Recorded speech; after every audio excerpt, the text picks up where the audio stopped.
అక్రమంగా సంపాదించిందంతా ఆఫ్రికాలో పెట్టుబడి పెట్టారనే వాదనలు బలంగా వినిపిస్తున్నాయి. క్వార్జ్ ఎగుమతిదారుల నుంచి అనిల్ పిఏ నాగరాజు డబ్బులు వసూలు చేశారనే ఆరోపణలు ఉన్నాయి. ఆ మొత్తాన్ని మాజీ మంత్రి ఆఫ్రికాలోని కంపెనీల్లో పెట్టుబడి పెట్టినట్లు తెలిసింది. అంతేకాదు రియల్ ఎస్టేట్ వెంచర్లతో పాటు హైదరాబాద్లోని మణికొండ, తుర్కాంజిల్లో విల్లాల నిర్మాణం చేపట్టినట్లు సమాచారం.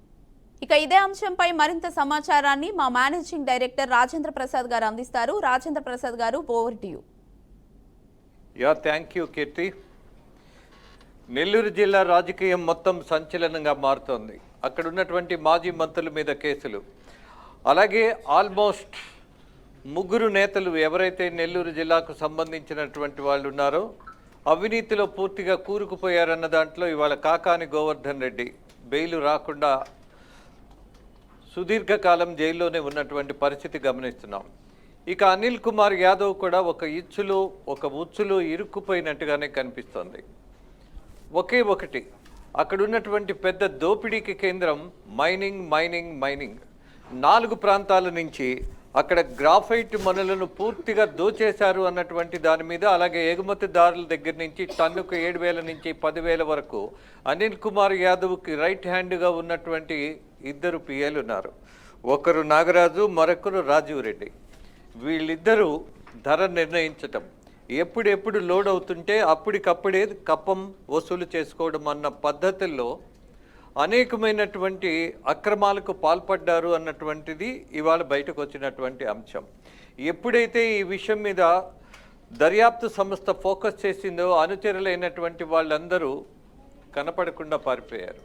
అందులో 3 ప్రధానంగా ఉన్నటువంటి దోషులు ఎవరైతే ఉన్నారో శ్రీకాంత్ రెడ్డి, దిలీప్ రెడ్డి అండ్ సాకేత్ రెడ్డి, ఈ 3 దుబాయ్కి వెళ్ళటం, దుబాయ్ నుంచి మళ్ళీ ఆఫ్రికాకి వెళ్ళేటటువంటి ప్రయత్నాల్లో ఉన్నారన్నటువంటి సమగ్రమైనటువంటి సమాచారం దొరుకుతుంది. దాంతోపాటు 4వ అతను ఇంకో అతను ఉన్నాడు, సాముద్దీన్ అని. అతను కూడా కనపడకుండా పారిపోయాడు. ఎక్కడున్నాడో తెలియనటువంటి పరిస్థితి. ఎప్పుడైతే మైనింగ్ సంబంధించి అనిల్ కుమార్ యాదవ్ టార్గెట్ అయ్యాడో అందరూ పారిపోయారు. ఇక మరి అనిల్ యాదవ్ పరిస్థితి ఏంటి? ఈయన కూడా జైలుకి వెళ్ళే అవకాశం ఉన్నదా? ఈయన జైల్లో పెడితే మరి ఎలాంటి పరిణామాలు ఉండబోతున్నాయి? ఇవాళ పార్టీలో అందరూ జైలుకి వెళ్తున్నటువంటి పరిస్థితిగా భయపడుతున్నటువంటి దశలో నాయకులు ఎక్కడికక్కడ కనపడకుండా గప్చిప్పుగా పారిపోతున్నారు. ఈ దోచిన డబ్బుతోటి హైదరాబాదులో అలాగే అనేక ప్రాంతాల్లో రియల్ ఎస్టేట్లో పెట్టుబడులు పెట్టారని, మరికొంత ధనం సౌత్ ఆఫ్రికాలో క్వార్జ్ మైనింగ్లో పెట్టారు. ఇది పూర్తి సమాచారం ఉన్నది ఇవాళ దర్యాప్తు సంస్థకు. దాంతోపాటు అసలు ఇంత ధైర్యంగా ఎలా చేయగలిగారు అన్నటువంటి ఒక ప్రశ్న కూడా వస్తుంది. ఎలా? ఆ రోజు ఉన్నటువంటి ప్రభుత్వంలో ముఖ్యమంత్రికి ప్రతి నెల 20 కోట్లు వస్తున్నటువంటి ఆదాయంలో నుంచి 20 కోట్లు ఆయనకి ప్రతి నెల కట్టడం జరిగింది. ఇక మిగతా డబ్బు ఏదైతే ఉందో రియల్ ఎస్టేట్స్ వాళ్ళకి అవసరాలకు కానీ వాళ్ళకి సంబంధించినటువంటి పెట్టుబడుల్లో కానీ యథాతథంగా నిరాఘాటంగా ధైర్యంగా ఎక్కడ పడితే అక్కడ డబ్బు వస్తుందన్న ప్రతి చోట ఫోకస్ చేశారు. నెక్స్ట్ మనమే వస్తాం కదా, ఏం జరుగుతుందిలే అన్నటువంటి పరిస్థితిలో కొంత అడ్డగోలుగా ప్రవర్తించిన వ్యవహారం కనపడుతోంది. ఎందుకని?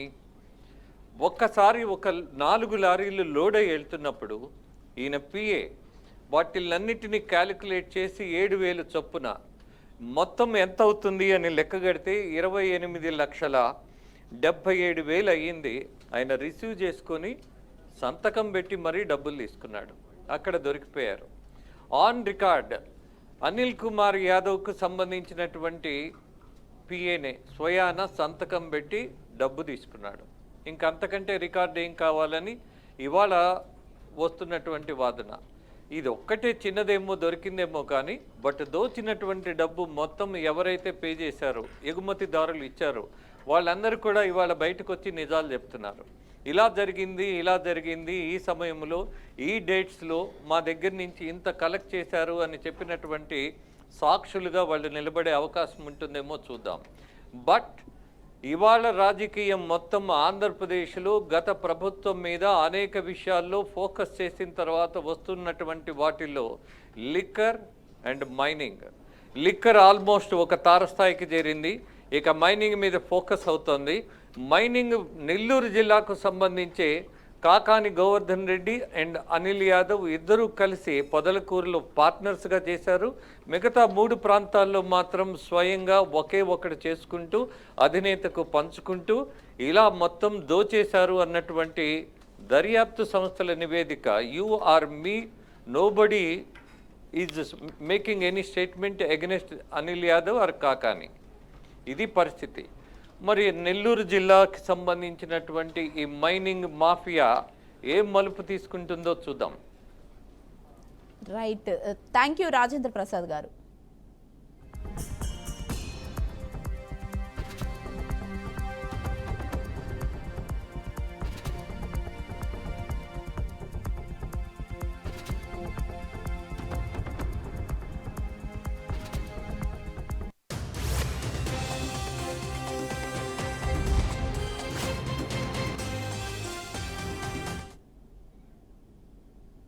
ఇవి ఇప్పటివరకున్న బులెటిన్ అప్డేట్స్. మరిన్ని అప్డేట్స్ కోసం చూస్తూనే ఉండండి బీఆర్కే న్యూస్ తెలుగుడి సత్తా.